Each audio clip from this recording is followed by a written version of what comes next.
భరద్వాజ గారు రజనీకాంత్ గారి film career 50 సంవత్సరాలు పూర్తయింది. సినీ స్వర్ణోత్సవం, ఆ, రజనీకాంత్ సినీ స్వర్ణోత్సవం అని చెప్పుకోవాలి. ఓకే. స్వర్ణోత్సవ కానుకగా కూలీ రిలీజ్ చేశారు వాళ్ళు.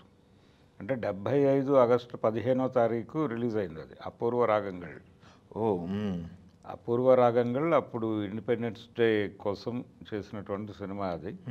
అది తెలుగులో రీమేక్ అయింది. తూర్పు పడమర అనే పేరుతో దాసరి నారాయణరావు గారు రీమేక్ చేశాడు. దాసరి గారు రీమేకులు తక్కువ ఆయన కెరియర్లో. ఈ సినిమా నచ్చి ఆయన బాలచందర్ దగ్గర, అంటే రాఘవ్ గారు రైట్స్ తీసుకోవడంతో దాసరి గారు డైరెక్ట్ చేశాడు అది. ఆ క్యారెక్టర్ని మోహన్ బాబు చేశాడు తెలుగులో. అక్కడ రజనీకాంత్ చేసిన క్యారెక్టర్ని ఇక్కడ మోహన్ బాబుతో చేయించారు. నిజానికి ఆ క్యారెక్టర్ని తెలుగులో కూడా తనే చేయాలనుకున్నాడు ఆయన. అనుకుని దాసరిని అప్రోచ్ అయ్యాడు.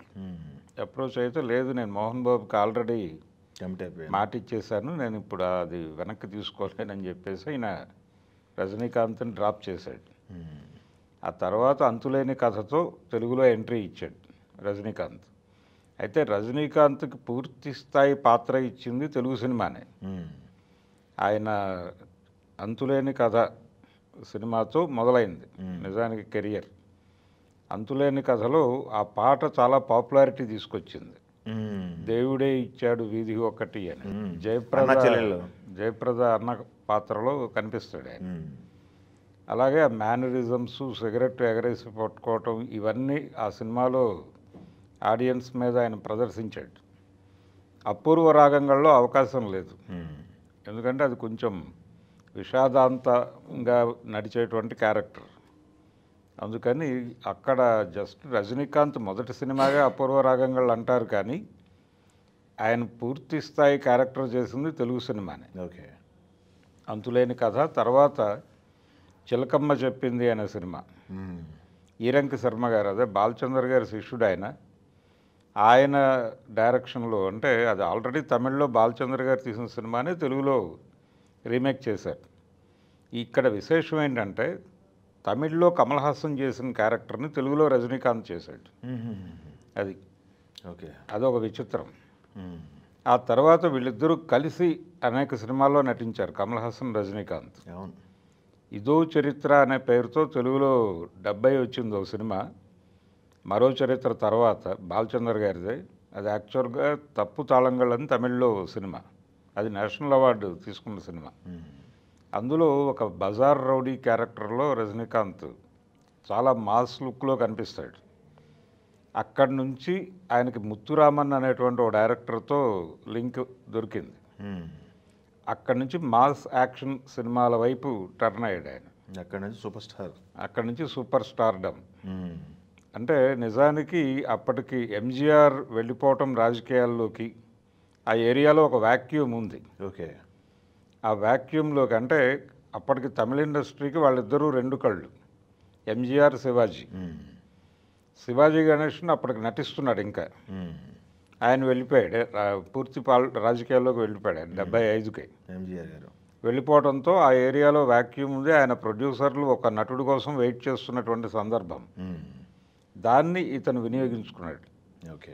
అలాగే తను నటించాలి అనేటువంటి ఉద్దేశం, ఆయన కెరియర్ మొదలైంది ఫిల్మ్ ఇన్స్టిట్యూట్ విద్యార్థిగా.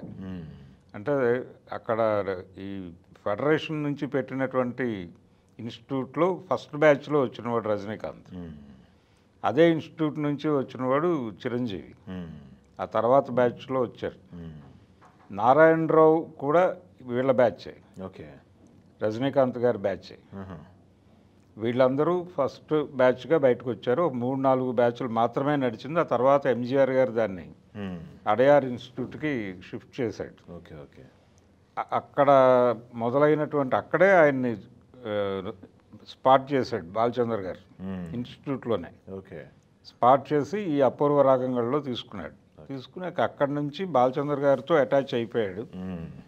ఆయన ప్రతి సినిమాలోనూ, అంటే ఒక సినిమాలో కమల్ హాసన్ని, ఇంకో సినిమాలో రజనీకాంత్ని అలా వాడుతూ వచ్చాడు.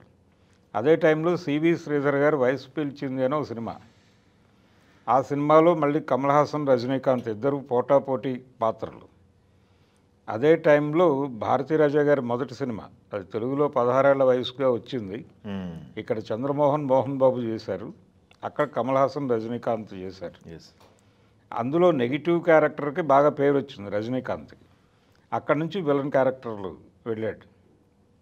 అలాగే చిరంజీవి గారు అంతులేని ఇది కథ కాదు సినిమాలో విలనీ చేశాడు, జయసుధా భర్తగా. అదే క్యారెక్టరు తమిళ వెర్షన్లో రజనీకాంత్ చేశాడు. అలా ఇన్స్టిట్యూట్ నుంచి వచ్చినటువంటి నటుల మధ్య నటనకు సంబంధించినటువంటి పోలికలు కనిపించేవి.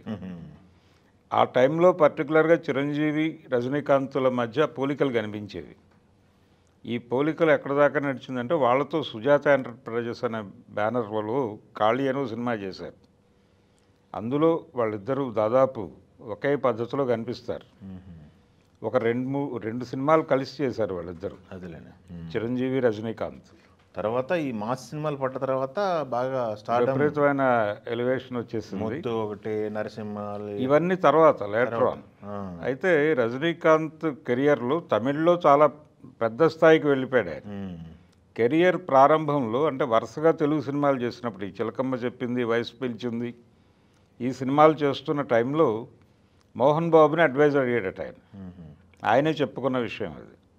అంటే తెలుగు మీద కాన్సన్ట్రేట్ చేయాలా లేకపోతే తమిళ ఇండస్ట్రీ మీద కాన్సన్ట్రేట్ చేస్తే బెటరా అని ఈయనే సలహా చెప్పాడట. తమిళ మీద కాన్సన్ట్రేట్ చేస్తే బెటరు అని. అంటే నేను వస్తే తనకి పోటీ అవుతానని నన్ను అవాయిడ్ చేసుకుంటాడు, అలా డైవర్ట్ చేసినట్టున్నాడు అని అన్నాడు ఆయన. ఏదేమైనా కానీ ఆయన తమిళ ఇండస్ట్రీలో కాన్సన్ట్రేట్ చేయటమే మంచిదైంది. రజనీకాంత్ తెలుగు హీరోలతో కూడా సినిమాలు చేశాడు ఆ టైంలో. కృష్ణ గారితో 2 సినిమాలు చేశాడు, కేఎస్ఆర్ దాస్ గారి డైరెక్షన్లో. అన్నదమ్ముల సవాల్ ఒకటి, ఇద్దరు అసాధ్యులే, ఆ 2 సినిమాలు కృష్ణ గారితో చేశాడు. ఆ తర్వాత రామ్ రాబర్ట్ రహీంలో కూడా ఉన్నాడు ఆయన. ఆ ముగ్గురులో ఒక క్యారెక్టర్ చేశాడు రజనీకాంత్. శోభన్ బాబు గారితో జీవన్ పోరాటం అనే సినిమా చేశాడు. ఎన్టీఆర్తో టైగర్ సినిమాలో యాక్ట్ చేశాడు తమ్ముడిగా. ఇలా తెలుగు హీరోలతో నటించటము, తెలుగు సినిమాలు, ఆ తర్వాత టోటల్గా తమిళ్ కాన్సన్ట్రేషన్ అయిపోయింది. అయితే తమిళ్ నుంచి 70 రజనీకాంత్ సినిమాలు ఇక్కడికి వచ్చాయి. అవును. అయితే కమల్ హాసన్కి రజనీకాంత్కి ఉన్నటువంటి ఇదేంటంటే తెలుగు మార్కెట్ మీద కమల్ హాసన్కి పట్టు ఉండేది, రజనీకాంత్కి కాదు. అలాగే ఎంజీఆర్ శివాజీ గణేషన్లో కూడా శివాజీ గణేషన్కి తెలుగు మార్కెట్ మీద గ్రిప్ ఉండేది. ఎంజీఆర్ సినిమాలు తెలుగులో పెద్దగా ఆడేవి కాదు. Okay okay. శివాజీ సినిమా ఏదైనా ఇక్కడ సద్దినోత్సవం జరుపుకునేది. అలా కమల్ హాసన్కి నడిచింది, రజనీకాంత్కి నడవల. కానీ ఇప్పుడు రజనీకాంత్ గారి అంటే భాష నుంచి టర్న్ అయింది. భాష సినిమా చాలా పెద్ద హిట్ ఇక్కడ. అక్కడి నుంచి మొదలుపెట్టి రజనీకాంత్ సినిమా ఏదొచ్చినా కానీ ఇక్కడ తెలుగులో కూడా విపరీతంగా జనం చూడటం మొదలుపెట్టారు. అవును. అంతకు ముందు పరిస్థితి చెప్తున్నాను నేను. అదేలేండి. అక్కడి నుంచి అంటే ముత్తు ఇవన్నీ, నరసింహ ఇవన్నీ ఆ తర్వాత వచ్చిన సినిమాలు. తర్వాత వచ్చిన సినిమా ఆయనే కథ రాసుకుని ఆయనే నిర్మించినటువంటి బాబా సినిమా ఒకటి డిసప్పాయింట్ చేసింది ఆడియన్స్ని. ఆ తర్వాత మళ్ళీ చంద్రముఖి నుంచి ఆయన మళ్ళీ మార్కెట్ మీద తన పట్టు కొనసాగిస్తూనే వచ్చాడు ఇప్పటిదాకా, కూలీ వరకు. అలా తమిళ ఇండస్ట్రీలో తెలుగులో ఎలాగైతే ఆ టైంలో ఒక వ్యాక్యూమ్ వచ్చి చిరంజీవి వీళ్ళందరూ ఎమర్జ్ అయ్యారు, అదే టైంలో అక్కడ వాళ్ళిద్దరు అంటే తనేమో బాలనటుడిగా వచ్చాడు కమల్ హాసన్. బాలనటుడిగా మొదలై నెమ్మదిగా బాలచంద్ర గారి అరంగేట్రం అనేటువంటి సినిమాతో ఆయన కెరియర్ పీక్స్కి వెళ్ళింది. ఇద్దరూ ప్యారలల్గా నడుస్తున్నటువంటి టైంలో అందమైన అనుభవం సినిమా తర్వాత నిర్ణయం తీసుకున్నారు, మనం కలిసి నటించకూడదు అని.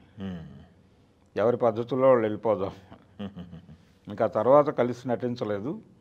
ఇప్పుడు మళ్ళీ ఒక సినిమా చేయాలనేటువంటి ఆలోచన ఉన్నట్టుగా ఈ మధ్య కమల్ హాసన్ మాట్లాడాడు. చూడాలి అది ఏ మేరకు వర్కౌట్ అవుతుంది అనేది. ఇప్పటికీ అంటే దాదాపు 75 ఏళ్ల వయసులో చాలా ఎనర్జెటిక్గా, నిన్న కూలీలో చూసాం ఆయన, చాలా ఎనర్జెటిక్గా కనిపించాడు. బస్ కండక్టర్గా మొదలైనటువంటి కెరియర్ బెంగళూరులో. ఈయన మహారాష్ట్రియన్ను, అంటే కర్ణాటకకి మహారాష్ట్రతో లింక్ ఉంది. అలా అట్నుంచి బెంగళూరు వచ్చి బెంగళూరులో ఆయన ఈ బస్ కండక్టర్గా జీవితాన్ని ప్రారంభించి ఇందిరానగర్ డిపోలో ప్రారంభించి అక్కడ నాటకాలు ఆడేవాడు ఆయన. అక్కడ ఒక తెలుగు సత్యనారాయణ అనే ఆయనతో ఫ్రెండ్షిప్. ఓకే. ఈయన దుర్యోధనుడి పాత్ర వేసేవాడు స్టేజ్ మీద. ఓహో. అది ఎన్టీఆర్ ఇన్స్పిరేషనే. ఓహో. కృష్ణ పాండవీయం సినిమా చూసి దాన్ని ఇమిటేట్ చేస్తూ నటించేవాడు. అలా స్టేజ్ మీద మార్కులు కొట్టేసిన తర్వాత నువ్వు సినిమాల్లోకి ఎందుకు వెళ్ళకూడదు అని చెప్పి ఫ్రెండ్స్ అందరూ డబ్బులు కలెక్ట్ చేసి ఈయన్ని మెడ్రాస్ పంపించారు. వాళ్ళు ఇప్పటికీ ఆయనతో కొనసాగుతున్నారు ఉన్నవాళ్ళ వరకు. ఓకే. ఆయన అంటే ఆయన ఏ యాక్టివిటీ టేకప్ చేయాలన్నా వాళ్ళ అడ్వైజ్ లేకుండా చేయడు ఓకే. ఇప్పటికీ. ఓకే.